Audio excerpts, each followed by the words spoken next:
Нам, городским жителям, жизнь оленеводов-кочевников кажется очень романтичной и красивой. Бесконечные горы, хрустальные ручьи, стада благородных красивых оленей, свобода и простор. Лишь немногие знают обратную сторону.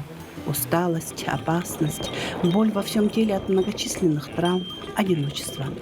И со всем этим приходится справляться самим. И раз в год на празднике День оленевода во всей красе демонстрирует свою мужественность и силу, смелость и навыки настоящего таежника. Праздник проходит, и опять они остаются один на один с природой, с собой и с жизнью.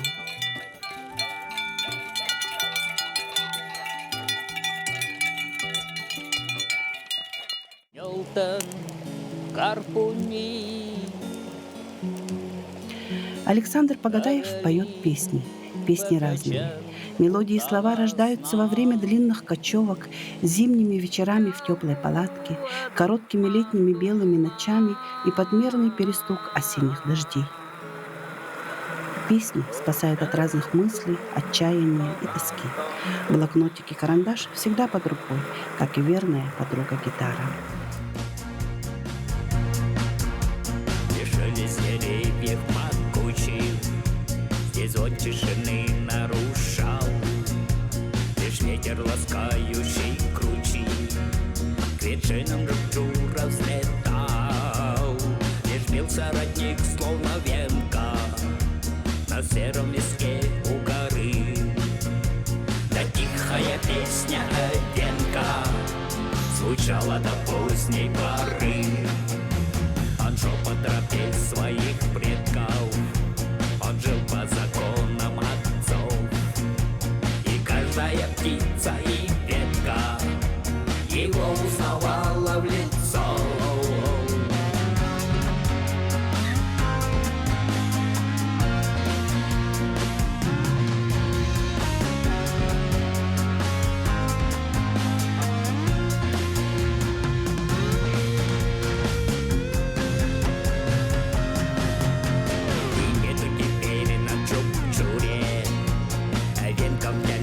Свой след, прогресса безумные пули рассеяли их по земле.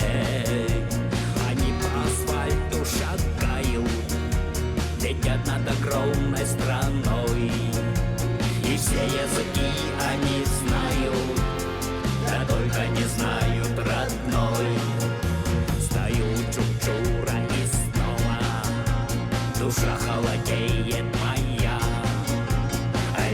Старинное слово, вернется ли в эти края?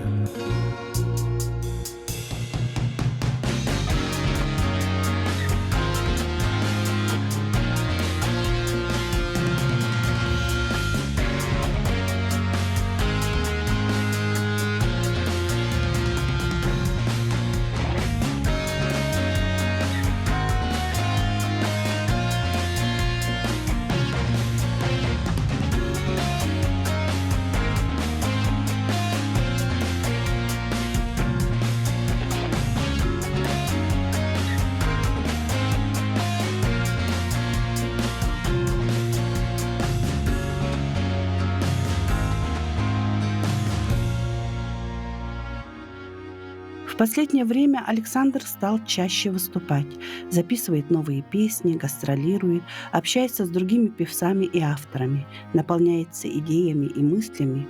В итоге появляются новые мелодии и слова на родном материнском языке. Да, это еще начиналось в 90-х годах.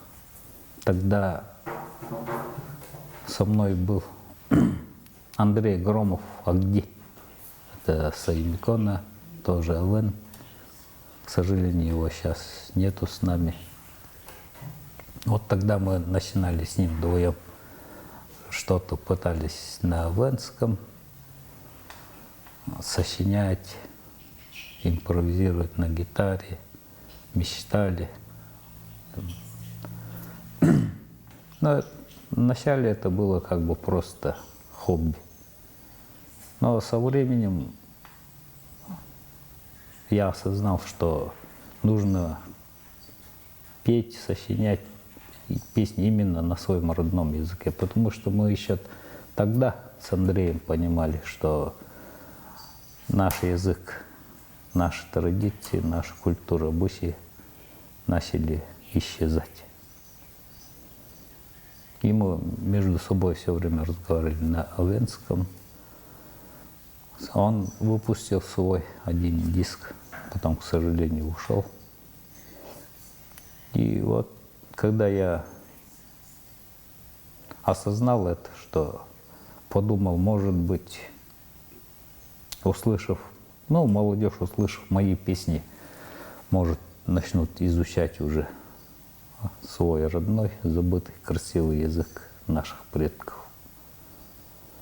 Таким образом я в начале 90-х начинал, но потом у меня был перерыв 13 лет. Я вообще не пел, нигде не выступал, жил в тайге, пас оленей, общины свои. Но потом, спустя 13 лет, мы встретились с Дилустаном Сидоровым, это основатель студии Тунгус Рекордс. Это была его идея именно создать свою студию. И вот благодаря ему я записал тогда свой первый диск, спустя вот такой большой промежуток времени. После того, как мы с ним встретились, я начал уже заново вспоминать свои старые песни, писать новые. И нам это удалось благодаря вот именно Дилустану Сидорову. Спасибо ему большое. И спустя 3 года я выпустил второй диск своих песен на родном венском языке.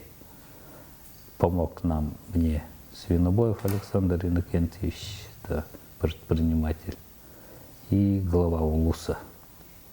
Самые счастливые воспоминания связаны с детством, когда отцовские олени самые сильные и красивые, а теплые мамины руки вкусно пахнут оленем молоком, и лето длится вечность. Мой отец, он родом из Хабаровского края, село Китанда. Он родился там, вырос, оттуда ушел на Великую Отечественную войну, прошел сквозь огонь и ад, и после этого вернулся к себе на родину, но его послали работать в Кайру, Усмайский район. Он тогда возил экспедицию. Таким образом, он приехал в Усмайский район, поселок Аллахюнь, и там встретились с моей мамой Марфой Михайловной. И после этого они перегнали стадо в Тампонский район, и мы там родились. Но в Усмае еще тогда Татьяна Петровна, самая старшая сестра, там она родилась, Мария Петровна и Михаил Петрович. А мы все родились в Тампонском районе, село Тампо. Мой отец был профессионалом своего дела, удостоен лауреата государственной премии. Это, можно сказать, в республике один из оленеводов, который получил такую высокую награду. Воспитали они и вырастили 9 детей. Марфа Михайловна одна из самых первых мастериц в Тампонском районе, которая начала вышивать унты с орнаментом. После этого прославились как тампонские унты. Шила очень красиво. Сейчас уже спустя столько лет, прожив свою жизнь, вспоминаю, каким тяжким, добросовестным трудом она жила. Например, я летом, когда спать ложился, она все еще шила, там камусы выделывала, шкуры. А когда утром проснешься в палатке, уже пахнет жареным мясом, лепешки уже состряпала. Уже сидят они с отцом моим чай пьют, разговаривают. И вот было всегда так счастливое свое детство. Именно с родителями, именно в тайге и со своими оленями. В совхозе Тампонское было 3 фермы. Сунтарская, это там Мария Петровна, моя сестра была заведующей. Бараинская и Адычинская. Вот такой вот большой, большой совхоз был. Поголовье очень большой. 26 300, по-моему, был поголовье. И вот, смотря на своих братьев Алексея, Евгения, как они работают, они меня учили все время. И вот даже с малых лет я учился охотиться на снежного барана, на дикого. Вот с малых лет я держу ружье в руках. И вот такой вот каждый день чему-то мы учились, смотря на своего отца, на своих братьев. Конечно, было очень трудно. Я даже когда маленький был, очень боялся обучать верхового оленя. Учек называется. И вот Евгений меня учил этому. Он каждую ночь садил меня, начинает дрыгаться, выкидывать, падаешь, больно, там плачешь, но все равно садишься и едешь. Он меня мучил. Но сейчас, спустя годы, я думаю, он меня таким образом учил, этим навыкам. Ведь каждый олень разный.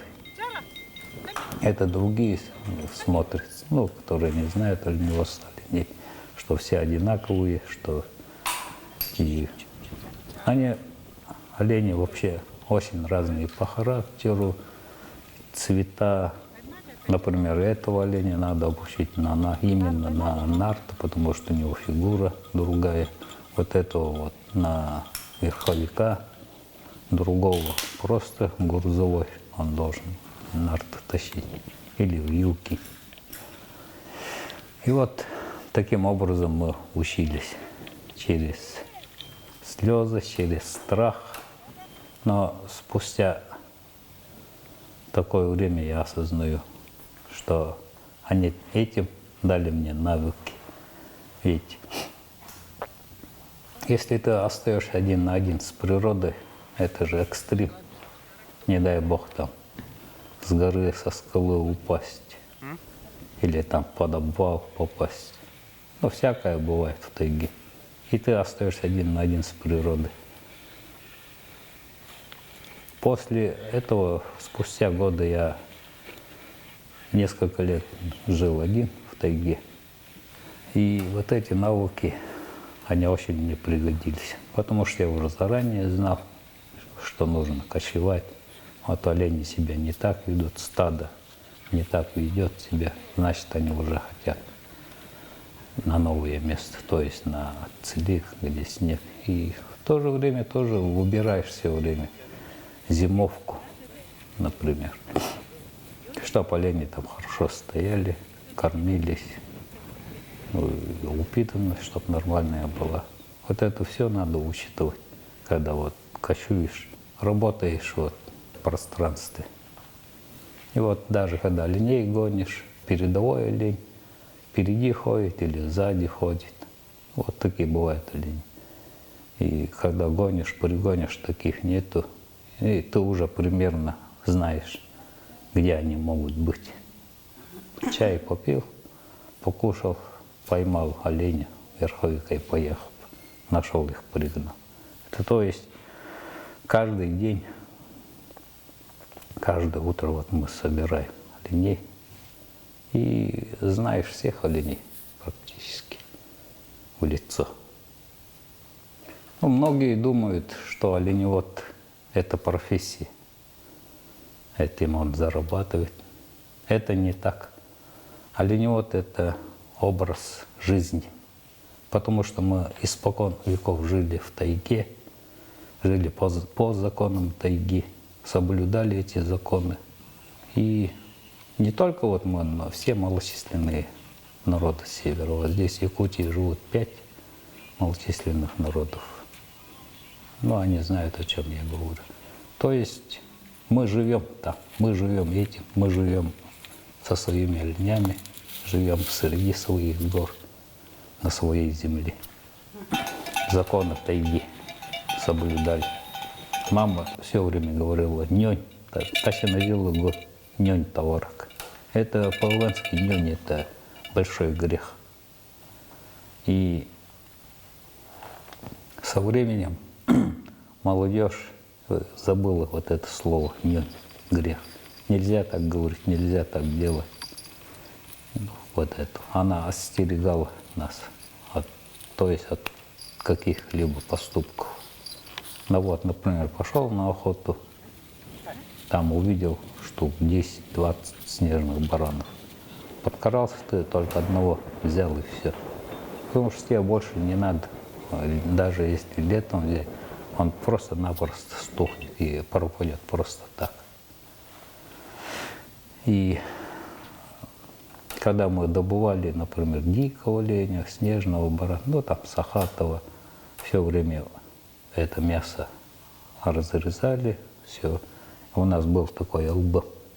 Ну, там чайник кипятили, варили летом, потому что в палатке летом жарко, печку топить. Печку топили только тогда, когда пекли хлеб. А все остальное время вот это вот лб, он все время горел. И вот это мясо развешивали, сушили, то есть солили и сушили, чтобы оно не испортилось. Таким образом мы сохраняли это мясо. Котинги она называется. И вот когда едешь на ночное дежурство или дневное, и вот мы брали с собой вот эти вот котинги, в карманы пихали и целый день вот так грызли. Но мы общину создали в конце 90-х, когда начало все распадаться, и мы собрались все вместе и решили создать свою частную общину имени Петра Егоровича Погадаева. Это наш отец. И таким образом мы продолжили дело своего отца. То есть зарегистрировались как община и начали выращивать своих частных оленей. Тогда вначале, да, конечно, было очень трудно. После развала Советского Союза как бы уже надо было искать другие направления, чтобы выйти, выжить и жить достойно, красиво, творчески. И нам это удалось. Конечно, были свои трудности. Долгое время нас не регистрировали как частную общину, были гонения. Но мы это все выдержали и прошли. Мария Петровна, она депутат Верховного Совета СССР, тогда еще. Получила второе образование по специальности биолог, преподаватель. Но она выбрала другое направление, и она очень много сделала для нас, для оленеводства в целом по республике. Очень помогла очень многим оленеводам. Она создала устав для родовых общин. Тоже это было очень трудно. И 91 раз в 91 году приехали сам из Норвегии. Село Тополинное, она их привезла, ну как бы по приглашению. После этого они начали сотрудничать, и в 97 году они создали Ассоциацию оленеводов мира. И как сказал один норвежский оленевод Йохан Матис Тури, он сказал: оленеводы, они не уходят на пенсию. То есть Оленевод он всю жизнь до конца своих дней будет в своем движении, в вечном движении по жизни. И только этим будут то, что оленевод двигается, работает, думает наперед. Благодаря этому оленеводство, то есть его олень, будут всегда. Но я думаю, в будущем оленеводство будет. Но это зависит от самого человека, от самого оленевода, как он будет мыслить, как двигаться. В тайге, конечно, очень трудно. Там нет ни интернета, ни света, ничего. И вот круглый год ты живешь в палатках. И сделать программу, чтобы хотя бы на зимних участках маршруты строили вот теплые домики, бани обязательно. Чтобы ты пришел с оленей, там помылся, попарился, отдохнул, спать лег, чистый постель. Есть у меня племянник Стас, это сын моего брата Евгения. Вот он, да, он очень работящий, знает повадки оленей, характер оленей. Этому ему научил мой брат, ну, его отец Евгений. Это очень упорный, настырный, молодой оленевод. И работали и Виталий, и Валерий. Вот для Стаса, например, это оленеводство, это вся его жизнь. Этим он гордится, что он пошел по стопам своего отца. И вот хочет заработать именно, создать свою частную общину, чтобы быть там хозяином своей земли, своих оленей. И это правильно. Я очень поддерживаю его. Сейчас молодежь, конечно, не будет идти работать за маленькую зарплату. Михаил Погадаев, вот, замминистра Арктики, он придумал такую программу «Молодой оленевод», где там, если он работает, дают 1 миллион, по-моему. Это очень хорошая программа. Можно было бы еще какие-нибудь другие программы вести, чтобы молодежь заинтересовалась.